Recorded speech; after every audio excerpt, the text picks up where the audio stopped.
In early 1948, Palestinians owned almost 9 times more land than Jews in Palestine.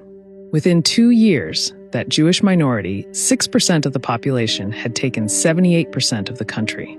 This is the Palestinian Nakba, measured in land taken. Before the Nakba, Palestinians owned about 13,000 square kilometers, and Jews owned 1,500 square kilometers.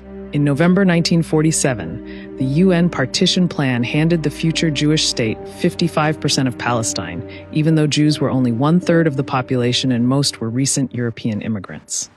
Then came the war.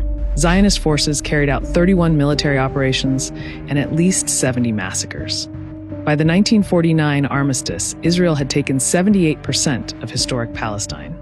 More than 750,000 Palestinians had been pushed out, and 530 villages and towns lay empty. This property, owned by Palestinians who were still alive, became property of a new state. In 1950, Israel passed the Absentees Property Law. It defined any Palestinian who left their home after November 1947 as an absentee.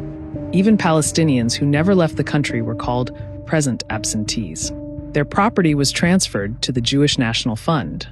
By 1954, more than 10,000 Palestinian shops, 5,000 buildings, and nearly 60% of the country's fertile land had been reallocated this way. Around 70% of the state's territory may have a Palestinian claimant. And it wasn't just land. On June 20th, 1948, Israel ordered every bank in the country to freeze the accounts of Palestinian customers. More than $24 million was locked up overnight, worth more than $300 million today. Palestinian researcher Salman Abu Sida found that about 80% of the land of those destroyed villages is still uninhabited today. It's open ground, forest, or farmland. Palestinian historians draw the same conclusion. The Nakba wasn't a war for living space. It was a war to engineer a state with a Jewish majority. And in 2026, the same playbook is being used. In February 2026, Israel's cabinet approved a land registration mechanism for the occupied West Bank. Any plot a Palestinian can't document on paper can now be claimed by the state. It is the same method that swallowed Palestinian property in 1948.